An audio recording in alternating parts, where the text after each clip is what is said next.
Good evening, everyone. Good evening. Welcome to our spiritual reading sessions. My name is Felicia Carter, and I am with Lioness Creation Design, Chakra and Love Healing, the podcast, Ka-Age Institution, Bye Bye Belly, and Heal Baby. Welcome, welcome, welcome. I hope that you all have your books because today I do plan on bringing someone or multiple people up here with me so that we can read together. Now, we did end on page, uh, hold on. I believe it's page 8 or 7 of the introduction. We didn't get very far because I didn't really want to read too much so that people have time to catch up, get their books, and join in. Um, so please make sure that you all heart and share this live out so that more people know about our spiritual book reading sessions. I really would like to make this more of like a live book club, really, where we all take turns reading, asking questions, and just really talking about the books. So the book that we are reading, if you can see it in the description of this live, it is called Breaking the Habit of Being Yourself, and it's by Dr. Joe Dispenza. This is the book that you should have picked up. If you do have it, we will kind of just, we didn't get too far. It was just mainly explanations of what the book is going to be talking about, pretty much. And then we were going to go ahead and get started on chapter 1, part 1. As I explained to you all before, you know, I do know how to read, but I do stumble over my words when I am reading out loud. Um, it might just be a nerves thing. I don't know. But either way, if you would, sorry, if you would like to read as well, then and you have the book, then you are able to do that. I would love to bring people up on the platform with me so that we can read through it together. Um, and please let me know once you join the live so that I can see you. Go ahead and say hello, good evening, good afternoon, good morning, whatever time it is where you're from.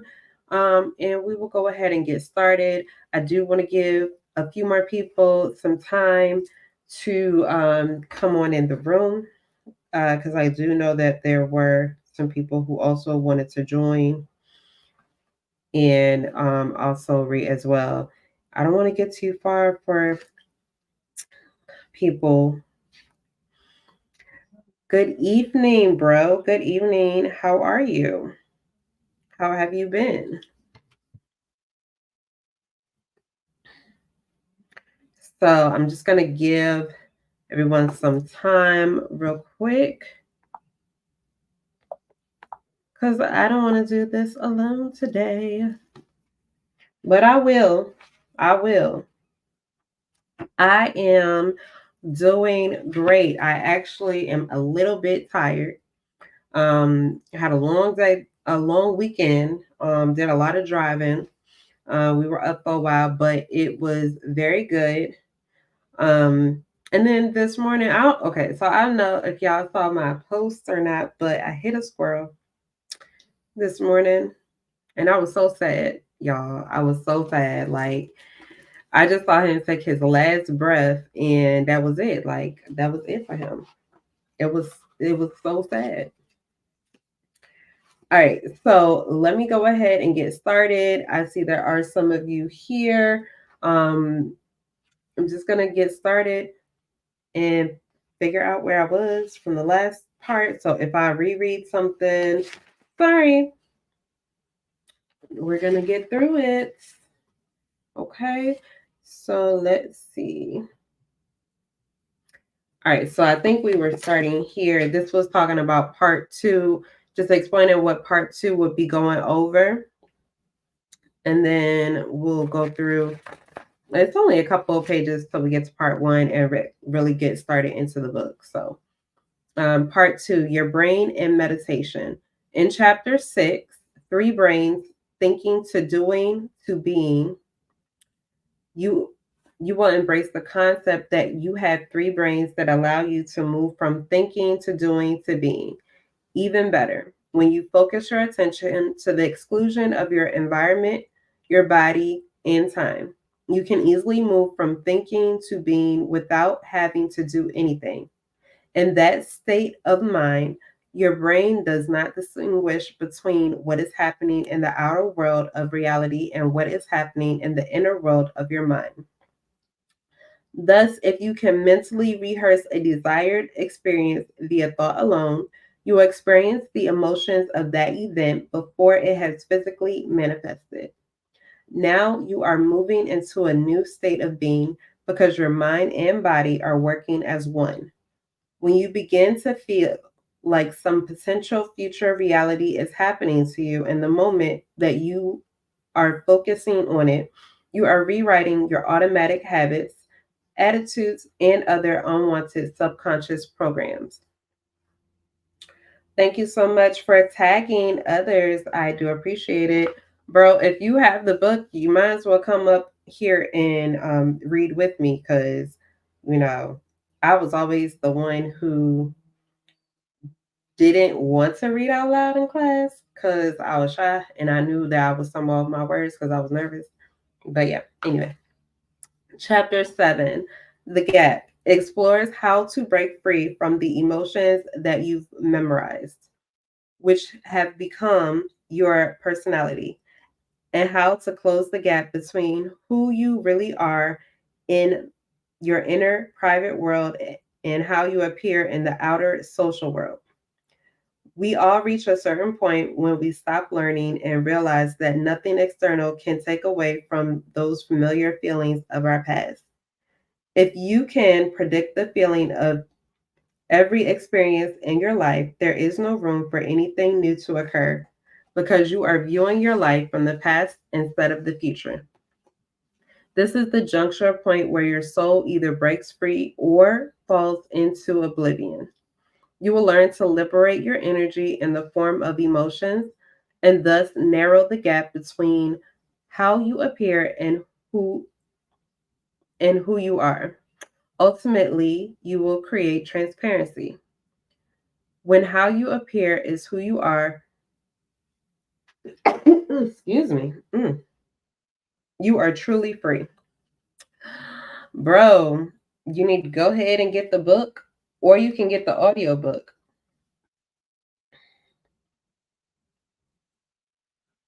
Or you can get the audio book. Sorry, y'all. Hold on one second. Okay. Part two concludes with chapter 8, Meditation, Demystifying the Mystical and Waves of Your Future, in which my purpose is to demystify meditation so that you know what you are doing and why. Discussing brainwave technology made simple, I show you how your brain changes electromagnetically when you are focused versus when you are in an aroused state due to stressors in your life. You will learn that the true purpose of meditation is to get beyond the analytical mind and enter into the subconscious mind so you can make real and permanent changes. If you get up from meditation as the same person who sat down, nothing has happened to you on any level. When you meditate and connect to something greater, you can create and then memorize such coherence between your thoughts and feelings that nothing in your outer reality, no thing, no person, no condition at any place or time could move you from that level of energy. Now you are mastering your environment, your body, and time. Part three, stepping toward your new destiny. All of the information in parts one and two is provided in order to equip you with the necessary knowledge so that when you demonstrate or apply this information in part three, which supplies the how to, you will have a direct experience of what you've been taught. Part three is all about applying yourself in the actual discipline, a mindful exercise to use in your daily life. It's a step by step process created so you can actually do something with the theories given to you. By the way, did your mind bulk when I mentioned that multi-step process? If so, it's not what you think. Yes, you will learn a sequence of actions, but soon you will experience them as a one or two step simple steps. After all, you probably perform multiple actions every time you prepare to drive your car. For example, you adjust the seat, put on your seatbelt, check the mirrors, start the car, turn on the headlights, look around, use the turn signal, apply the brake, put the car in drive or reverse, apply pressure to the gas pedal, and so on. Ever since you learned to drive, you have executed this procedure easily and automatically. I assure you, the same will be true once you learn each step in part three. You may be asking yourself, why do I need to read parts one and two? I'll just jump to part three. I know, I'd probably be thinking the same. I decided to offer the relevant knowledge in the first two parts of the text so that when you get to the third section, nothing will be left to conjure, dogma, or speculation. When you begin the steps of the meditation, you'll know exactly what you're doing and why. When you comprehend the what and the why, the more you will know, and thus the more you will know how when the time comes. Sorry, my daughter is must be watching something that is super hilarious because she is laughing super loud. Super loud. All right.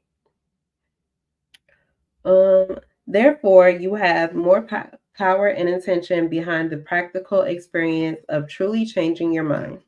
By using the steps in part three, you may be more prone to accept your innate ability to change so called impossible situations in your life. You might even give yourself permission to entertain potential realities that you never considered prior to your exposure to these new concepts. You might just begin to do the uncommon. That is my aim for you by the time you finish this book. So if you can resist the temptation to jump ahead to part three, I promise that when you get there, you'll be quite empowered by what you learn.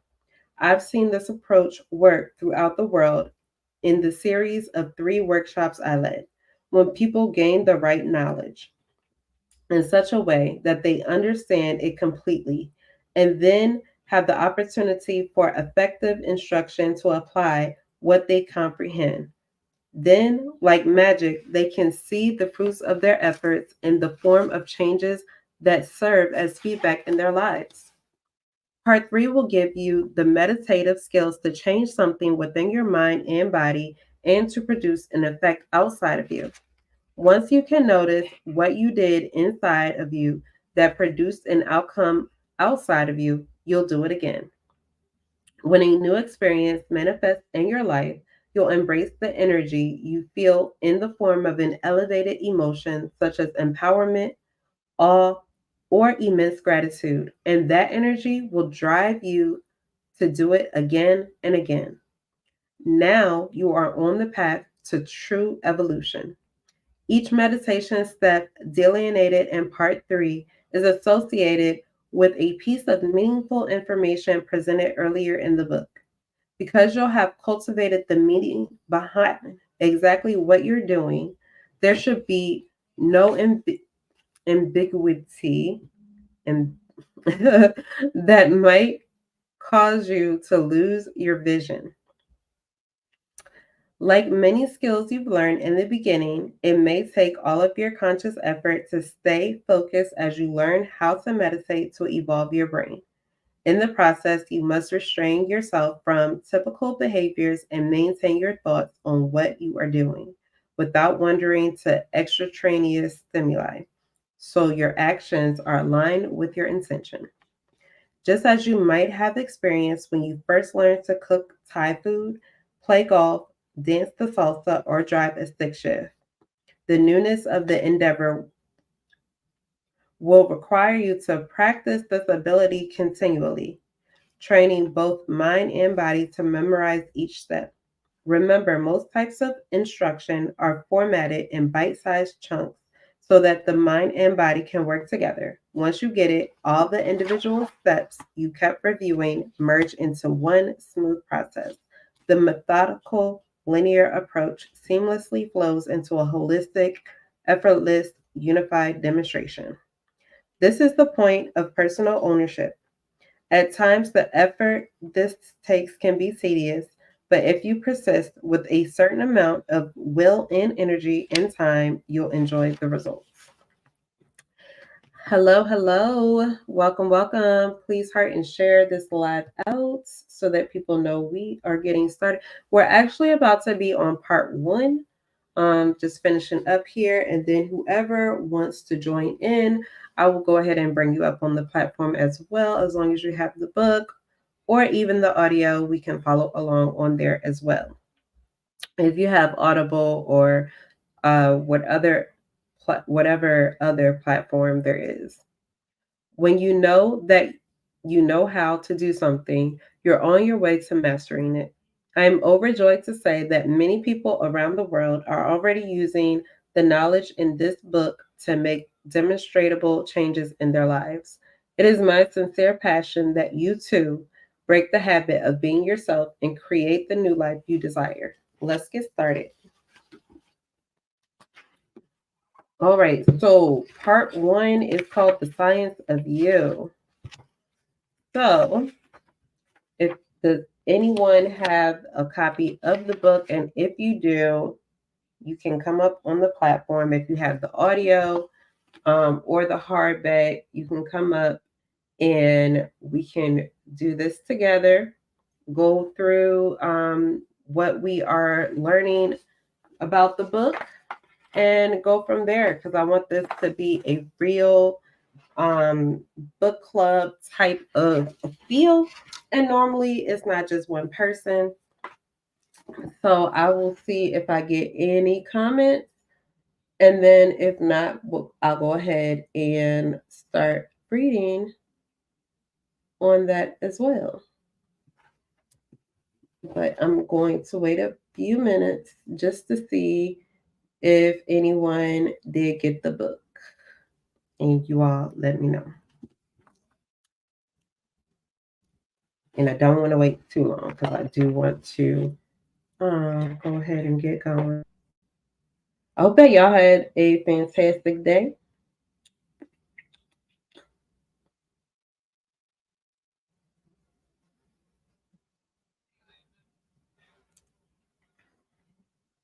Mm-hmm.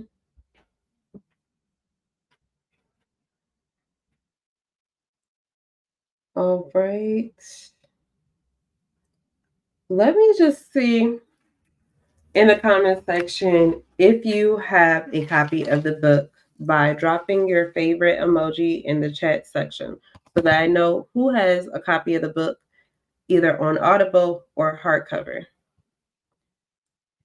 Because I really don't want to get too far into this if no one is going to get the book. Like, that was kind of the point of this. Of course, I will continue to read it, with you all, but I also want you all to be able to follow along as well so that you understand it. All right. Awesome. Love that. Love that. Would you like to come up as well so that this could be like a session, a book club reading session? If so, let me know and you can come up and we can follow along with our book and listen to the audible and go through the book, and then we can pause it. We can talk about parts and things like that. I want this to be as interactive as possible, as engaging as possible, and as fun as possible. Like,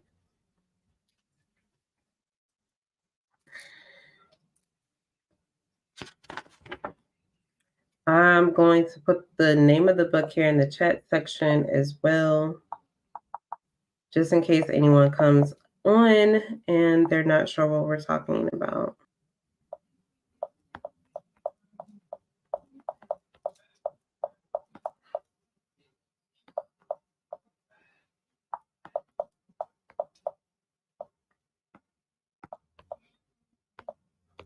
Who else has a copy of the book, either on Audible or hard copy?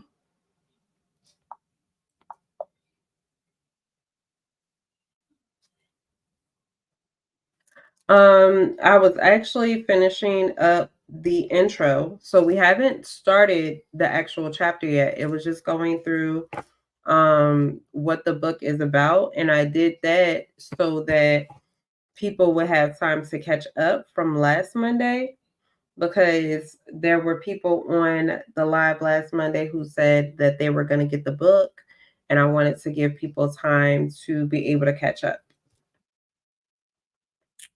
So, oh, let me see. Can I pin this? Did that pin it?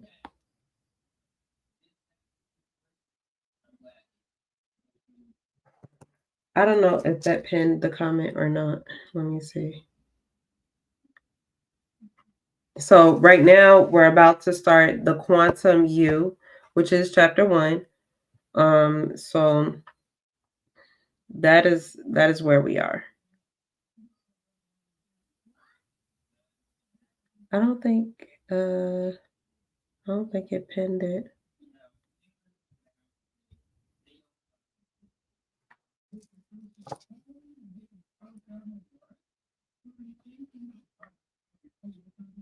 Why didn't it show up here on my page too?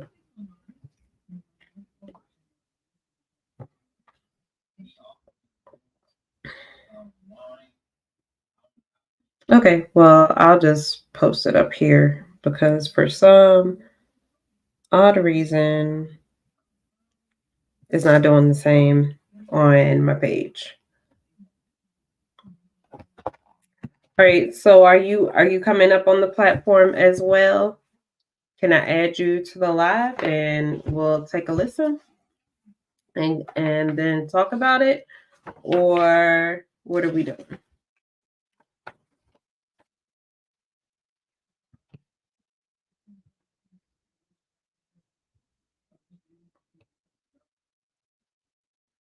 And you don't have to be on camera if you don't want. I think you can just be on sound and we can go through it and then okay. Awesome. Yay. I love you. Let me go ahead and see if I can bring you on.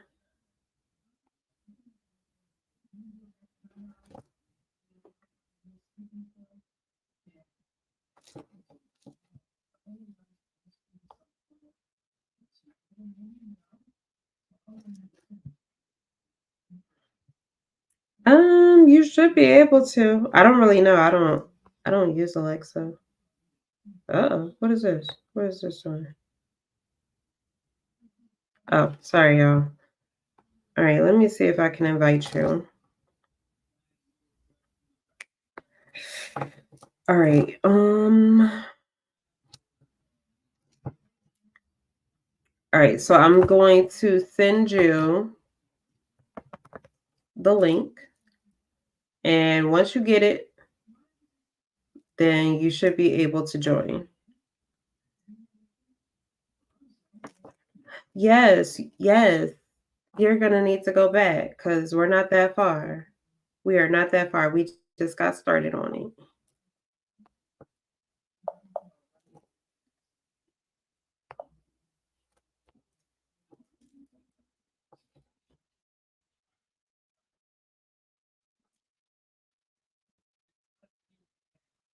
All right, hold on.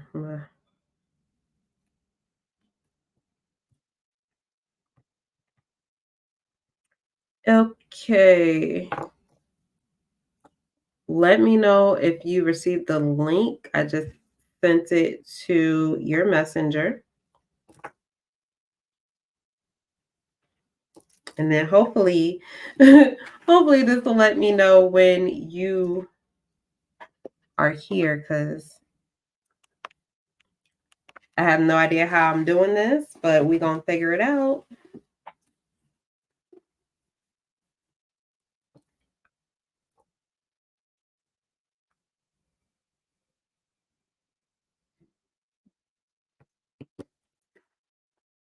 Victoria, can you bring me my keyboard out of my laptop? Oh, there you go.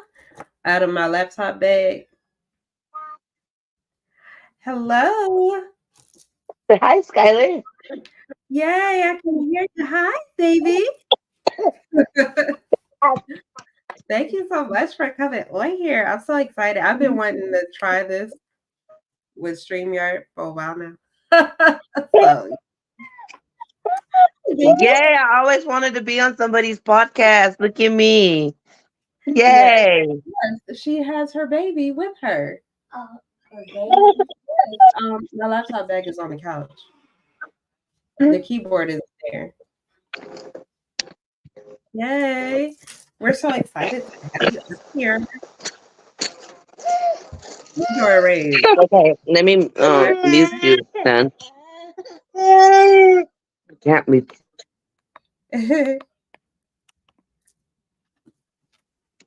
When you're ready, I'll have my Alexa go back to chapter 1.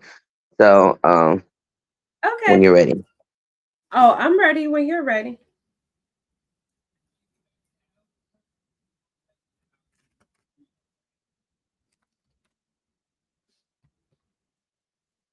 No,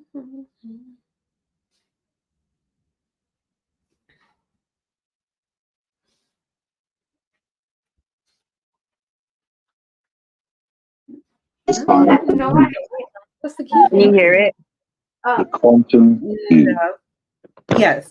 Early physicists divided the world into matter and thought, and later, matter and energy. Each member of those pairs was considered to be entirely separate from the other, but they're not.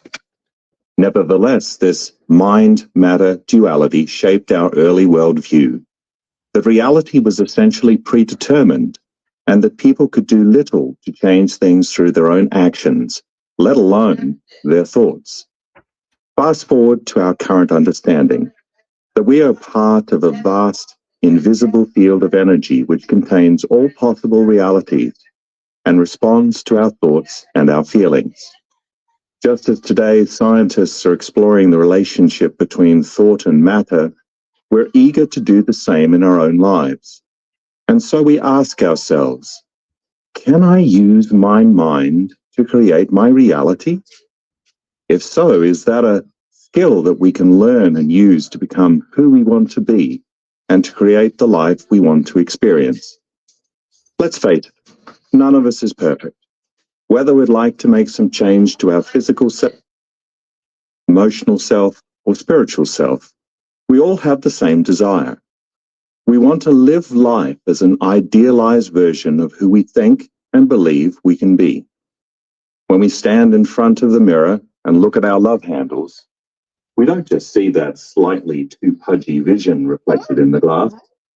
We also see, depending on our mood that day, a slimmer, fitter version of ourselves, or a heavier, funkier version.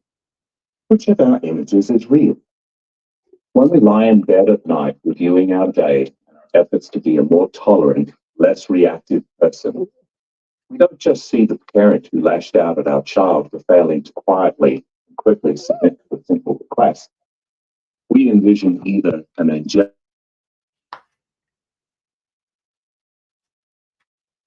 or a hideous ogre laying waste to a child's self-esteem. Which of those images is real? The answer is all of them are real. And not just those extremes, but an infinite spectrum of images ranging from positive to negative. Alexa, pause. I'm pausing the audio because this is an interactive group, and I recently was asking myself, like, why do I find it so hard to, like, okay, misery likes chaos or something, and like, why do I like to keep myself in chaotic situations or like Yeah. survival mode? So this book that you had me listening to, because I was listening to the whole thing, I kind of jumped ahead of the whole group. It's a real good reminder of how we hold things in our bodies, and that Yeah. our body becomes familiarized with some of those emotions, and it finds comfort in those uncomfortable emotions. So he's not completely getting there yet, but as we get into this chapter, you'll kind of hear that more. So that's kind of where I was like, yeah, I could relate to that. Our bodies get trapped in those uncomfortable emotions. So then we tend to do the same things without realizing it because it's the comfort of our body, our habit, it's the habit comfort our body is used to. All right. Yeah. Okay, I'm going back to play. Alexa, play. Can that be? For you to better understand why none of those versions of self is more or less real than the others, I'm going to have to shatter the outmoded understanding about the fundamental nature of reality and replace it with a new one. That sounds like a major undertaking, and in some ways it is. But I also know this. The most likely reason why you were drawn to this book is that your past efforts to make any lasting change in your life, physical, emotional, or spiritual, have fallen short of the ideal of yourself that you imagined. And why those efforts failed has more to do with your beliefs about why your life is the way it is than anything else, including a perceived lack of will, time, courage, or imagination. Always, in order to change, we have to come to a new understanding of self and the world so that we can embrace new knowledge and have new experiences. That's what reading this book will do for you. Your past shortfalls can be traced at their root to one major oversight. You haven't committed yourself to living by the truth that your thoughts have consequences so great that they create your reality. The fact is that we are all blessed. We can all reap the benefits of our constructive efforts. We don't have to settle for our present reality. We can create a new one whenever we choose to. We all have that ability because, for better or worse, our thoughts do influence our lives. I'm sure you've heard that before, but I wonder whether most people really believe this statement on a gut level. If we truly embrace the notion that our thoughts produce tangible effects in our lives, wouldn't we strive to never let one thought slip by us that we didn't want to experience? And wouldn't we focus our attention on what we want instead of continually obsessing about our problems? Think about it. If you really knew that this principle were true, would you ever miss a day in intentionally creating your desired destiny? I hope this book will shift your view on how our world operates, convince you that you are more powerful than you knew, and inspire you to demonstrate the understanding that what you think and believe has a profound effect on your world. Until you break from the way you see your present reality, any change in your life will always be haphazard and transitory. You have to overhaul your thinking about why things happen in order to produce enduring and desired outcomes. To do that, you need to be open to a new interpretation of what is real and true. To help you shift into this mode of thought and begin to create a life of your choosing, I have to begin with a bit of cosmology, the study of the structure and dynamics of the universe. But don't be alarmed. We're merely going to skim through the Nature of Reality 101 and how some of our views about it have evolved to reach our present understanding. All of this is to explain, of necessity, in a brief and simple way, how it is possible that your thoughts shape your destiny. This chapter might Test your willingness to abandon ideas that have in a sense been programmed into you for many years on a conscious and subconscious level. Once you gain a new conception of the fundamental forces and elements that constitute reality, it won't fit into that old perception in which the linear and the orderly rule the day. Be prepared to experience some fundamental shifts in understanding. In fact, as you begin to embrace this new outlook, your very makeup as a human being will change. It's my wish that you will no longer be the same person that you were when you began. Obviously, I'm about to challenge you, but I want you to know that I'm entirely empathetic because I too have had to let go of what I thought was true and leap into the unknown. To ease into this new way of thinking about the nature of our world, let's see how our worldview was shaped by the early belief that mind and matter were separate things. Connecting the dots between the outer physical world of the observable and the inner mental world of thought has always presented quite a challenge to scientists and philosophers. To many of us, even today, mind appears to have little or no measurable effects on the world of matter. Although we probably agree that the world of matter creates consequences affecting our minds, how can our minds possibly produce any physical changes affecting the solid things in our lives? Mind and matter appear to be separate. That is, unless there's a shift in our understanding about the way physical, solid things actually exist. Well, there has been such a shift, and to trace its beginnings, we don't have to go back very far. For much of what historians consider modern time, humanity believed that the nature of the universe was orderly and thus predictable and explainable. Consider 17th century mathematician and philosopher René Descartes, who developed many concepts that still have great relevance to mathematics and other fields. Does "I think, therefore I am" ring any bells? In retrospect, however, one of his theories ultimately did more harm than good. Descartes was a proponent of the mechanistic model of the universe, a view that the universe is controlled by predictable laws. When it came to human thought, Descartes faced a real challenge. The human mind possessed too many variables to neatly fit into any laws. Since he couldn't unify his understanding of the physical world with that of the mind, but he had to account for the presence of both, Descartes played a nifty mind game, pun intended. He said that the mind was not subject to the laws of the objective physical world, so it was completely outside the bounds of scientific inquiry. The study of matter was the jurisdiction of science. Always matter, never mind. Whereas the mind was God's instrument, so the study that fell to religion. Always mind, never matter. Eventually, Descartes started a belief system that imposed a duality between the concepts of mind and matter. For centuries, that division stood as the accepted understanding of the nature of reality. Helping to perpetuate Descartes' beliefs were the experiments and theories of Sir Isaac Newton. The English mathematician and scientist not only solidified the concept of the universe as a machine, but he produced a set of laws stating that human beings could precisely determine, calculate, and predict the orderly ways in which the physical world would operate. According to the classical Newtonian physics model, all things were considered solid. For example, energy could be explained as a force to move objects or to change the physical state of matter. But as you will see, energy is much more than an outside force exerted on material things. Energy is the very fabric of all things material and is responsive to mind.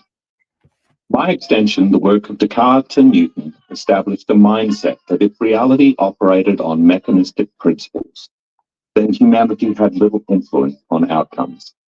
All of reality was predetermined. Given that outlook, is it any wonder that human beings struggle with the idea that their actions mattered, let alone entertain the notions that their thoughts mattered, or that free will played any part in the grand scheme of things? don't many of us still labor today, subconsciously or consciously, under the assumption that we human beings are often little more than victims? Considering that these cherished beliefs held sway for centuries, it took some revolutionary thought to counter Descartes and Newton. About 200 years after Newton, Albert Einstein produced his famous equation, E equals mc squared, demonstrating that energy and matter are so fundamentally related that they are one and the same. Essentially, his work showed that matter and energy are completely interchangeable. This directly contradicted Newton and Descartes and ushered in a new understanding of how the universe functioned. Einstein didn't single-handedly crumble our previous view of the nature of reality, but he did undermine its foundation, and that eventually led to the collapse of some of our narrow, rigid ways of thinking. His theory set off an exploration of the puzzling behavior of light. Scientists then observed that light sometimes behaves like a wave, when it bends around a corner, for example, and at other times it behaves like a particle. How could light be both a wave and a particle? According to the outlook of Descartes and Newton, it couldn't. A phenomena had to be either one or the other. Quickly, it became clear that the dualistic Cartesian Newtonian model was flawed at the most basic level of all, the subatomic. Subatomic refers to the parts, electrons, protons, neutrons, and so on, that make up atoms, which are the building blocks of all things physical. The most fundamental components of our so-called physical world are both waves, energy, and particle, physical matter, depending on the mind of the observer. And we'll come back to that. To understand how the world works, we had to look to its tiniest components. Thus, out of these particular experiments, a new field of science was born called quantum physics. This change was a complete reimagining of the world we thought we lived in. Alexa Smith. Okay, I'm sorry for interrupting the party. I know you're ready for work now. Okay, thank you so much for coming on, though. I appreciate Thank you for having me on, and thank you for thank you for thank you for letting us join your live. I heard your little talking. Bye. I'm glad I made it. I didn't think your time was gonna work with my work schedule, but it kind of does a little bit, you know. So I'm glad I was able to make it. But now it's time for me to start driving to work. And right. Well, you have y'all a enjoy safe the rest of night. the podcast. Yeah. All I'll right. talk to you later. Love you, lady. All right. Love you. Bye. Bye. All right. Okay, there we go. All right. So we got through a little bit of chapter 1. I'm so glad that she was able to come on here with her audio book. Let me see. We are 43 minutes in. Let's see if we can. Oh wow, that was a long chapter. Okay. Okay. So this goes to page 39. Let's see. All right. Does anyone else have a copy of the book? Would they like to come on and read? Would you like to make sure that you have the copy of the book for next Monday? Let's get some feedback. And also let's get a little bit of feedback on what we've already read. So basically, we know that everything starts in our mind. So if we're thinking, something's going to happen or, something's not going to happen, then more than likely that is going to manifest into your reality. My husband had been feeling like, something was going to happen as far as like a car accident for a while. And he recently was just involved in a car accident. It doesn't always happen right away. but things like that, the more that we think about like, and then like also I've had friends who were like, they can't find a good person, like in their life and things like that, right? And then they end up going on dates with other people and it doesn't work out. It's not working out because this is what you have set in your mind. So once we start shifting the way that we think about things, then we'll start to see those things manifest in our life.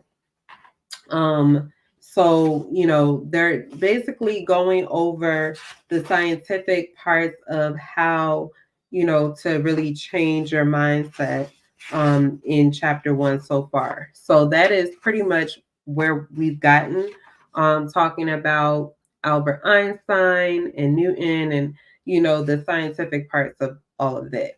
Um, oh, hold on. Sorry. I definitely can agree that, if we really think about, sorry, I have eyelash in my eyeballs. Um,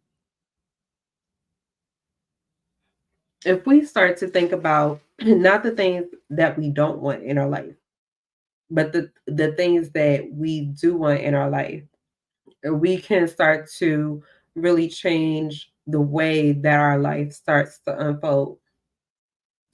You know, um, if you're waking up like I have a great life. I'm grateful for the things that I already have. Thank you for, you know, the home that I'm able to live in. Thank you for the electricity that provides me, with light and with heat and all of these things. Once you start to think more positively and you start to be grateful for the things that you have, and then you start to think about the things that you already have, the things that you want will come into the way that you want it to be. Um, I mean, everything that you want is not going to come to you because you don't need everything that you want. You're going to get the things that you need, the things that, are going to help shape you, the things that will help you to be the best version of yourself. Um, and a lot of the times when we think of the best version of ourselves, we think of the part that, we are only good. The bad has to come with that as well. Okay. And just because the bad parts of yourself are not the things that you think are good, it's still the best versions of yourself.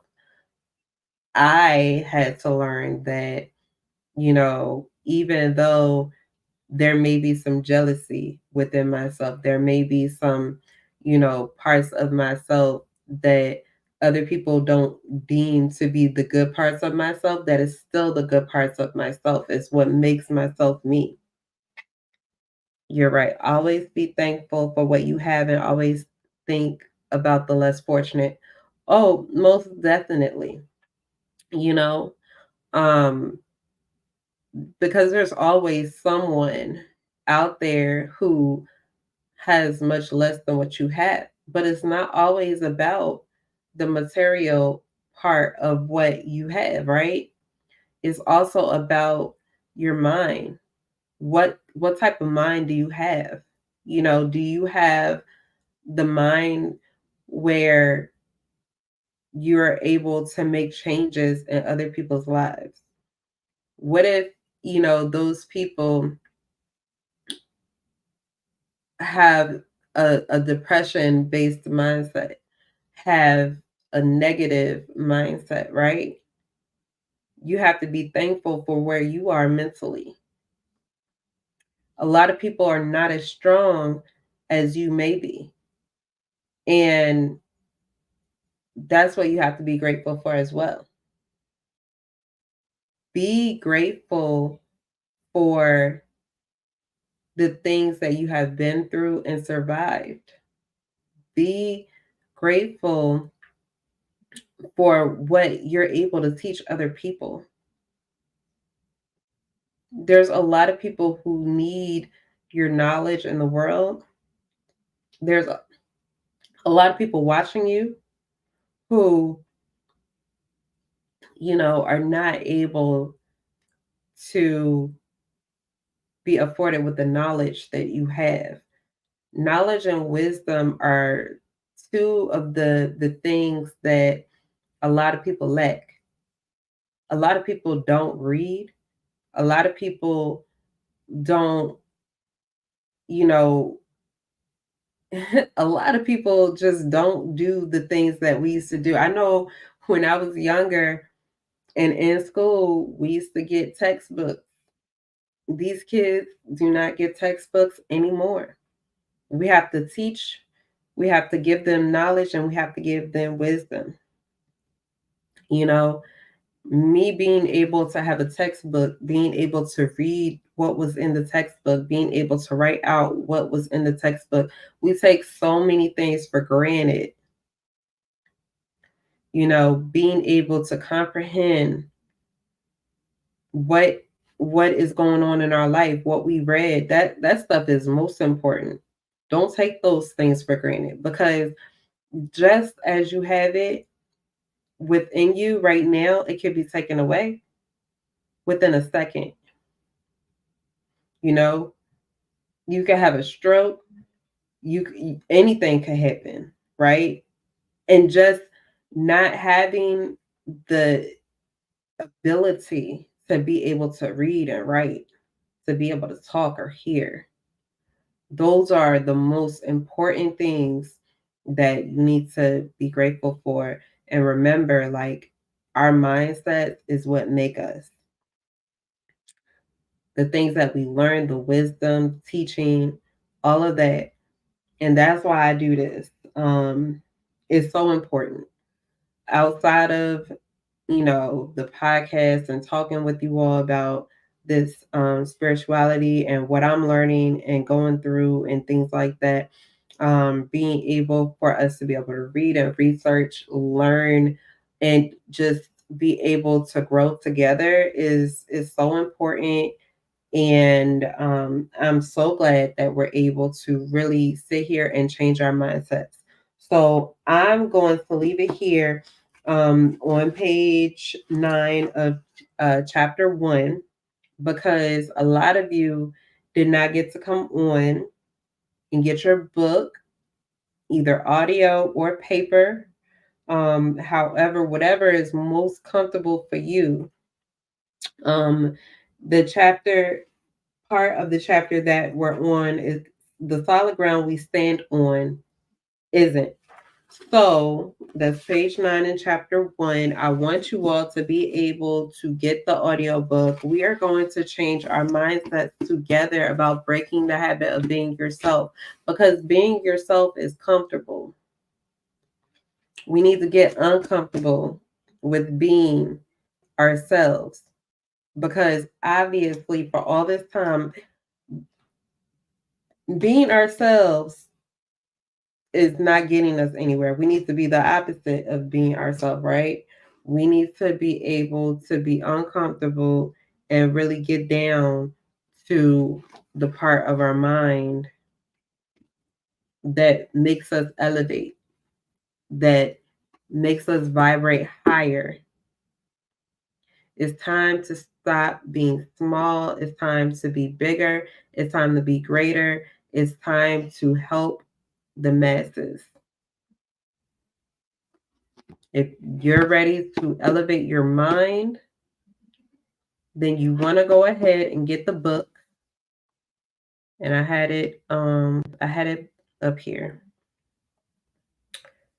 Breaking the Habit of Being Yourself by Dr. Joe Dispenza. And I forgot to put doctor in front. Please don't be too mad about that. If you don't know what the book is about, I'll read the back of the book to you real quick before we log off. You are not doomed by your genes and hardwired to be a certain way for the rest of your life. A new science is emerging that empowers all human beings to create the reality they choose.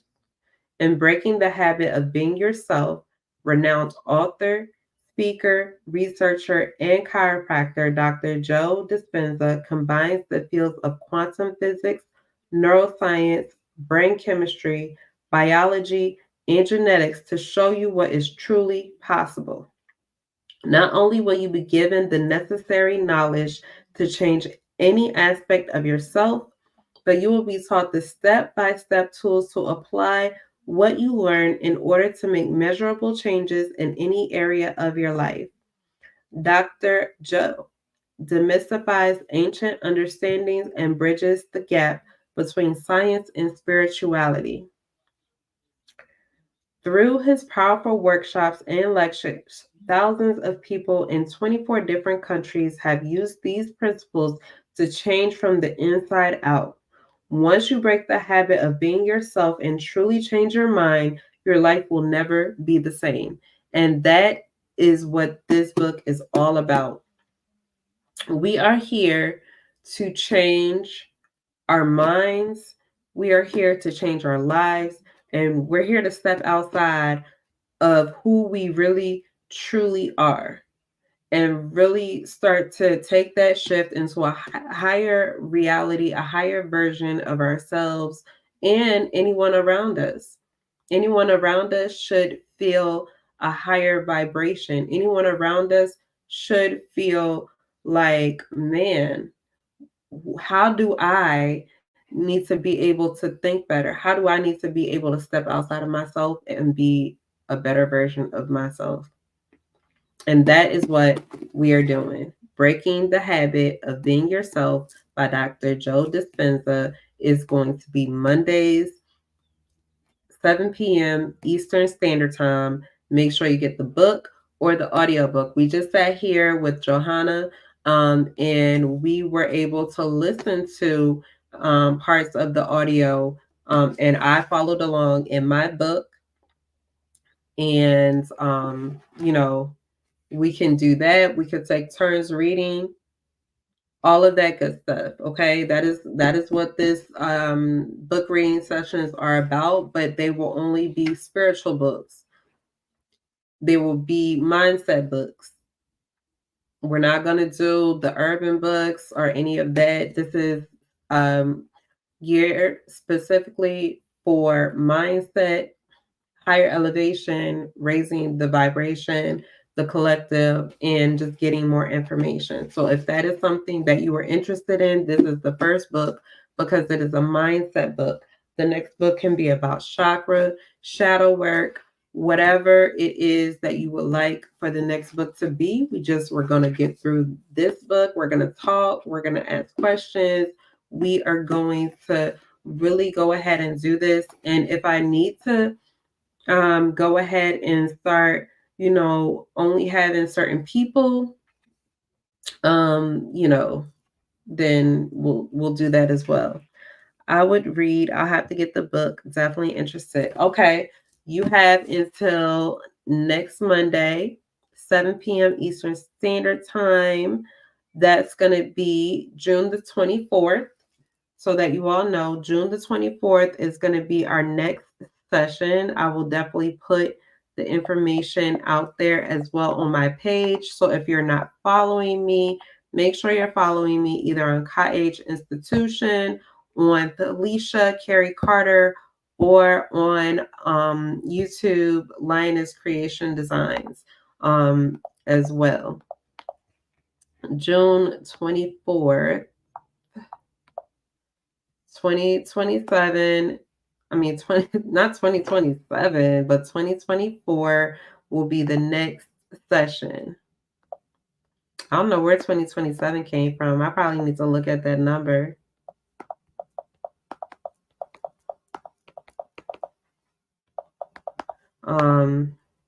At 7 p.m. 7 p.m. Sorry, I'm trying to type this on my laptop. And we are ending this session on page 9 in chapter 1, The Solid Ground We Stand On isn't. Okay, so that's where we're gonna start back up.